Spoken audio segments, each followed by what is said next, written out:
Alex Smythe, I'm head teacher at Chellaston Junior School.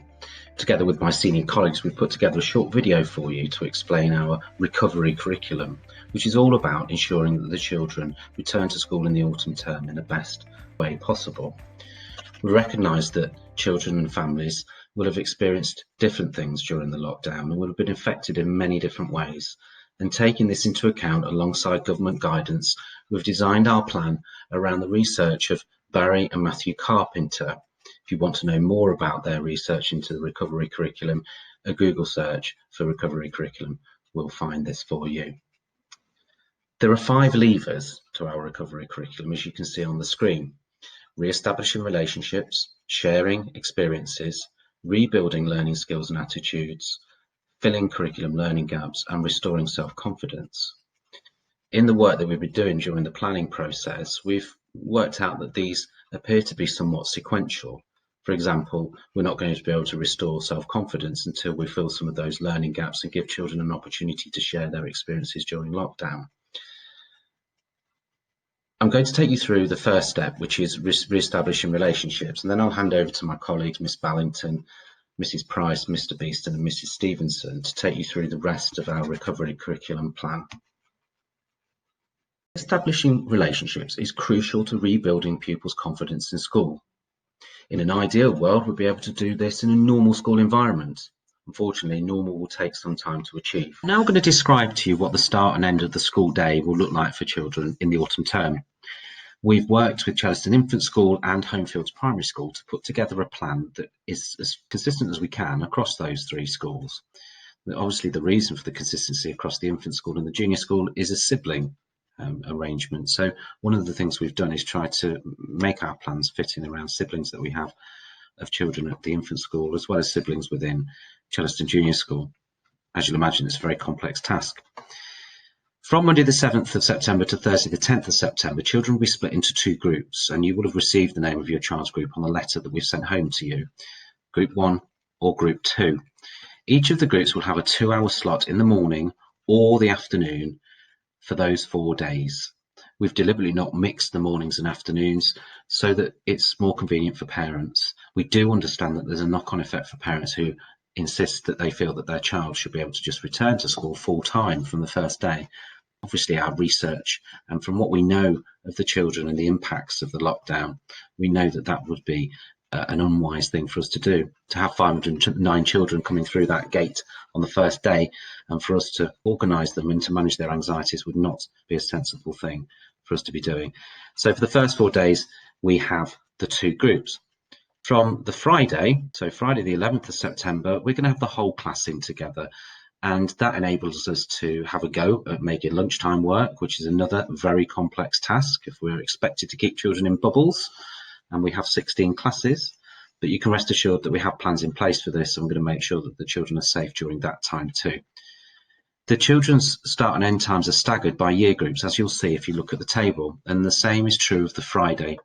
So year 3 will come in last, and they will come in at 9:15 a.m. Year 4 will come in at 9:05 a.m, Year 5 at 8:55, and Year 6 at 8:45. And you'll see from the table that the end times are also staggered by 10 minutes. So as you can see from the staggering of these times, we have to try to do all we can to keep some social distancing between the children, but to try to ensure that the parents understand how they fit into this. So we ask you not to arrive any earlier than 5 minutes before your year group allotted time. And we ask that you don't come onto the school site for dropping the children off, but that you wait outside with your child, maintaining social distance with other families, and also they're not coming onto the school site when the teachers are there to greet the children at the school gate. For the first few days, the children will be taken by their teacher and they will line up on the playground. There will be enough space because we are grouping the children and we're staggering these starts. So they will line up and they'll be taken into their classroom. The idea of this is that they get used to all of these routines in the first week. At the end of the school day, we're actually going to try to create a situation where parents can come onto the playground. We're going to be asking parents to maintain social distancing, but we're going to ensure that there is plenty of markings and signs for parents so that they know where they'll stand and they know where their children will be coming out from. But the basic principle is that the parents will stand as near as we can get in an organised space to their child's class, and their child will be dismissed from their classroom door when the teacher can see the parent. We will have an in and an out system for this. So parents will be asked to come in through the top gate, the same gate as the children come in through in the morning, but go out through one of the bottom playground gates. So either the wider playground gate at the bottom end on Maple Drive or the narrow gate, which is slightly further up Maple Drive. That will all be made clear to you at the time. You do not have to remember all of this. We will help you at the time. One of the other things we're asking you to do is park away from the school if you can. As the week goes on and as we reduce the stagger at the start and the end of the day over time, we do see that congestion will increase. So we do ask that parents will park away from school as far as they can and walk and take the opportunity to get a bit of fresh air in the morning. We move into week 2. Now, week 2 is going to continue as the Friday would in terms of whole days. So we will have the children in for whole days, but we still have to stagger start and end times. That comes from government guidance. It's far from ideal, and we understand it's going to impact on parents and working patterns, but we have to do it because that's what we've been told to do. So again, children will, year groups will be staggered now by 10-minute intervals. And that's both at the start of the day and the end of the day. And you'll find that information on the table at the middle of that second page of the letter. We would ask you again not to come onto the playground at the start of the school day and to follow all of those routines that were the same as the first week. The main difference will be that the children will now be familiar with where their class is, familiar with their class teacher. So we'll be asking children to come through the gate and walk to their classroom is what we usually do. So parents who already have children at CJS, you'll know that. And the children manage very, very well with that. At the end of the school day, the arrangements from the second week will be exactly the same as the first week, and hopefully by then you'll be used to them. For children who are walking home, we will have a system to ensure that they can exit without having to go through a crowd of parents in order to do so. It'd be really important that you complete consent forms that come home. So if you do want your child to walk home, we'll need that information in advance. All of that will come to you shortly. Then we move into week 3. And from week 3, we have a change which we hope will bring us back to what we would describe as a new normal as we can get, which means that at the start of the school day, we won't any longer be staggering in the same way. The end of the school day will still be staggered, but the start of the school day, we're going to open the gates at 8:35 a.m, leave them open until 8:50 a.m, and hope for a steady trickle of children coming into school between those two times. So it gives you a bit of flexibility with your arrival time. If you come at 8:35 and you see that there are hundreds of parents there, please make sensible decisions about social distancing. Please don't feel that you've got to rush to get your child in through the gate. We've got a window there that hopefully makes things a bit easier for you all. Other than that, all of the morning routines and timings will remain the same as week 2, and the end of the day collection arrangements, we'll hopefully have that completely nailed by that point, and we'll all be really comfortable with it all. Obviously, we're going to come across issues. Obviously, we're going to come across aspects of this that we need to change as we go along. But as we learn, we will change and we will keep you informed. I'm now going to hand over to Miss Ballington, who's going to talk to you about sharing experiences.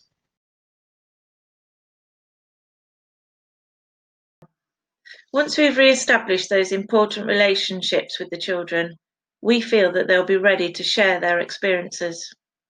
All of our children will have had very different experiences during lockdown, and we feel it'll be important that they can share these with us and tell us how they have felt.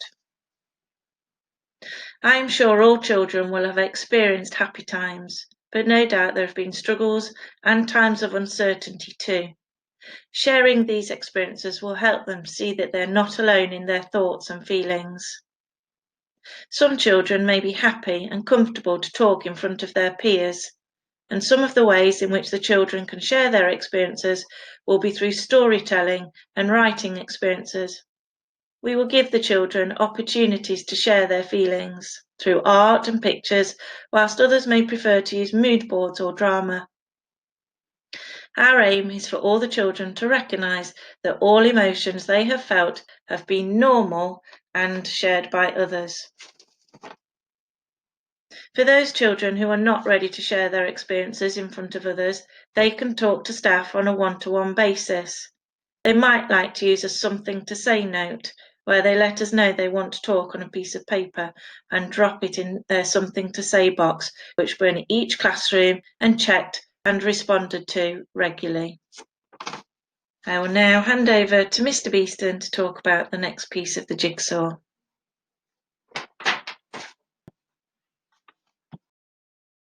After opportunities to share their experiences during lockdown, it is important to focus on rebuilding our pupils' learning skills. We recognise that most of our children have had a long time away from the classroom and the school environment. They have grown accustomed to having the freedom and flexibility in how and when they've completed their home learning. Therefore, getting used to the pace and the structure of the school day and being focused for long periods of time in a classroom with 30 plus other pupils is a huge change. At CJS, we know that our pupils will need time to acclimatise to these changes before they can be effective learners once again. Firstly, our classrooms will be set up to make a positive learning environment. This will be through having clear worktops, uncluttered walls and displays, standing desks and space to lie down to work too, sensory products and displays that children can access at any time in the classroom. Secondly, we will use a variety of learning approaches and opportunities, building up gradually the time children are able to concentrate for, through use of active and engaging lessons, which will help capture and sustain their love of learning, regular breaks throughout the day to help them focus, use of PSHE and mental and health well-being based activities, which will help to re-establish their growth mindset skills and rebuild those vital learning skills such as resilience and perseverance. And finally, we believe that by having a phased return, particularly in the first few weeks, will help rebuild those vital learning skills. It will be a gradual process, but one we are very much looking forward to in September. Together, we will help rebuild our pupils into effective learners.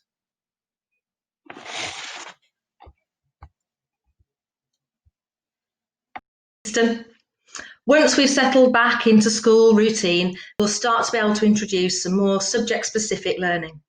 Lots of you will have been used to using Bug Club and TT Rockstars as part of your home learning, and we'll continue to use those within school too. On top of that, we're going to start really thinking about using different assessment tools to be able to spot any gaps in learning that we might have. Some of those might be for a whole class because they've missed out on a whole section of learning. Or it could be something that small groups or even individuals have just not quite got to grips with. It really doesn't matter because we have so many different ways that we will be able to help move our children forward. We'll have very focused teaching within the whole class. We will also have lots and lots of intervention groups run by our experienced team of TAs.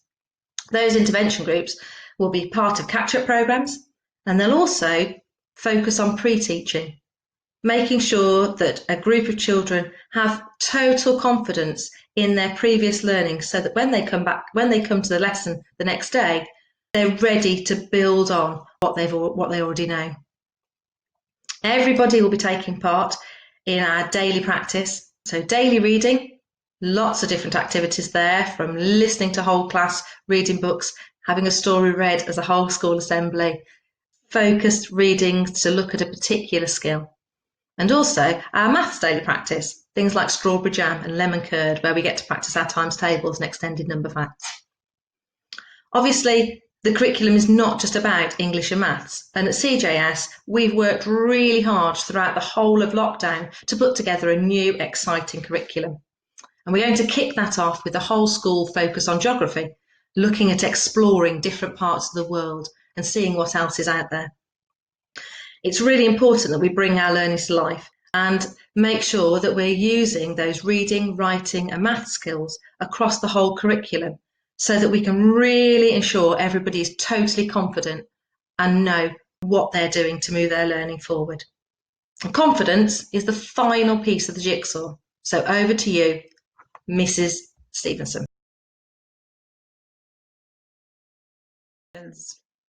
Getting to know the children in September will be our main priority, ensuring that the children feel happy and settled at school. Instilling self-belief in all our pupils is essential in order for them to learn. This will give them confidence so that they can learn from mistakes, develop resilience, and embrace the future. We will support the children in a variety of ways and use peer and group work as part of their learning. Children will be encouraged to do their best in all aspects of learning. From September, there'll be a sensory room, which is a dedicated space for children to have some time out of the classroom or some one-to-one time with an adult. There will also be some time out spaces around school for children who need it. PSHE lessons will be taught at the start of each week by the class teacher. This will create a brilliant opportunity for children to express their thoughts and feelings. When it is safe to do so, we will offer a variety of extracurricular activities to further develop the confidence of our pupils. I hope you found this presentation informative, and we're looking forward to seeing all our children back in September.